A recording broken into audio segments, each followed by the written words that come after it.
make saving gas a little bit more difficult than it used to be, to put it mildly. But in 1996, all of the major manufacturers of cars changed the computer system in the cars from the OBD1 to the OBD2. OBD stands for Onboard Diagnostic Computer. Okay. In the Onboard Diagnostic Computer 1, it gave much more room for these types of systems to be functional. But when they switched to the OBD2, they tightened up the working range of the fuel and emissions system to such a point that there's a very narrow margin that we can inject the hydroxy gas and get positive benefits. Now, that's not to say that we haven't had very good results in many cars that are post-1996. We have. And in part, the reason why is because of the strategy that we use in the installation process to bypass many of the sensors. But in some cases, no matter how hard we try, the onboard diagnostic computer just does not want to cooperate with our system. As a result of that, there are many technologies in the industry, and we have access to several of those, that we can employ on those cars that will safely monitor the computer system and keep the computer system working within reasonable ranges and allow the benefit of the hydroxy gas. Is that in addition to the units here? That is, yeah. Our system, as it stands, we try to take the most passive, the passive route of least resistance. So in many cases, what we'll do is we'll install it on the cars, and we'll say, hey, get out there, put a couple of tanks of gas through, give us some statistics back, let us know where you are, and then there are some adjustments that we can immediately make to the flow of the system. We can change the volume of the electrolyte. We can do a few other things, and even try a different vacuum line. There's more than one way to go into the engine. And with that, using a passive fix, we've been able to resolve problems in many cars that way. And so, you know, that's sort of part of the process. We get it in there, we get you working with it, and over a period of a few weeks, we hope we can tweak you into place without having to incur any additional costs. But in some cases, and like I said, those cases are, you know, around 10% or less, where we just discover that the best fix is some kind of something that will interfere with the sensor system and regulate to allow the system to work. You know, there was one more thing that I wanted to talk about that we haven't addressed as of yet, and that is the industry has discovered that our system, quite amazingly, is eliminating a tremendous amount of harmful emissions that are being expelled by the engine when we employ our system.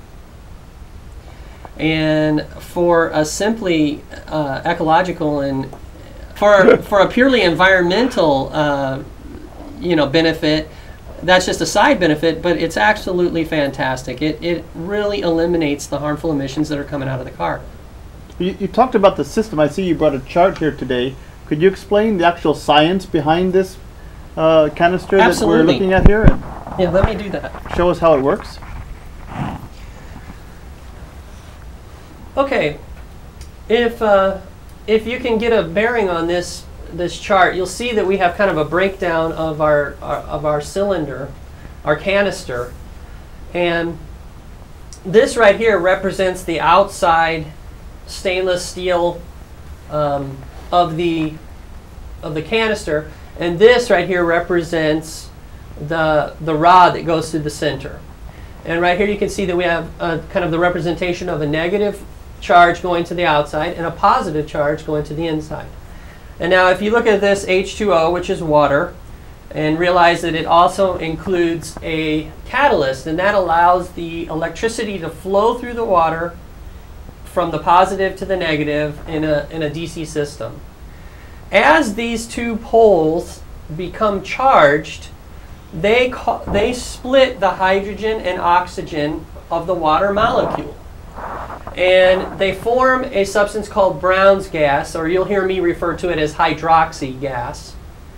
And in that state, we connect through a pipe, a hose, the little elbow connector, into the vacuum system of the car, where the gas is funneled through that system and taken into the intake of the engine, where it goes inside the combustion chamber. And this is just a artistic representation of the combustion chamber. If this is the fuel injector, as you can see, the fuel is shot in. Now, gasoline is normally or inherently unstable. But the extra oxygen that goes in is attracted to the fuel, and quite amazingly, that oxygen raises the octane level of your gasoline. So if you're running your car on premium or super premium gas, you're going to get the benefit of the extra octane on regular gas using our system. And the hydrogen is attracted to, or goes to the top since it's so small.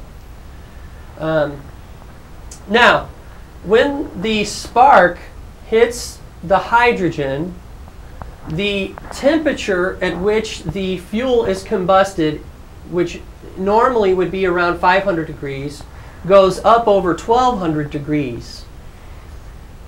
Now, under normal conditions, your car, when the fuel goes into the cylinder, somewhere between 10 and 30% of the fuel, depending on the car, ends up going out the exhaust in the form of harmful emissions for our environment. But when you add the hydrogen and raise that flash point up over 1200 degrees, a much greater percentage of the fuel is combusted in the chamber under those circumstances. And that's where we really see that tremendous gas mileage increase, as we are gleaning from the fuel the power and resource to give us that. And we'll talk some more, get in a little bit more depth and a little more detail about how our systems work. So the first thing that I wanted to recap was this diagram here shows the canister that we place in the car. And this represents the stainless steel outside surface and the stainless steel rod in the center. Actually, if you look here, this is the stainless steel canister that we install in the vehicle. And this rod right here acts as the positive anode in the system, and the water goes inside here. And so you can see sort of, we have a representation, and here's our little elbow coming out the top. Okay, thank you. Okay, what happens inside this canister is really where all the magic occurs. When we place the water in there with a catalyst, and as we mentioned in the last meeting, but you may not have heard that, was one of the catalysts that is commonly used for our system is baking soda. We have a proprietary catalyst that we like better and that's a little bit more effective. But let's just say that you put a teaspoon of baking soda in with the distilled water. When the electric current starts to flow through the system, you see we have the negative side of the battery post of the car and the positive side. When it sends the 12 volts through the system, the water molecule literally separates into its component parts of hydrogen and oxygen. That forms the Brown's gas, or you'll hear me refer to it as hydroxy gas. And in that state, the hydrogen and the oxygen become stable and ionized. And of course, you're probably aware that not only is hydrogen the most abundant element in the universe, but it's extremely flammable. A lot of times people like to remember back to when the Hindenburg exploded.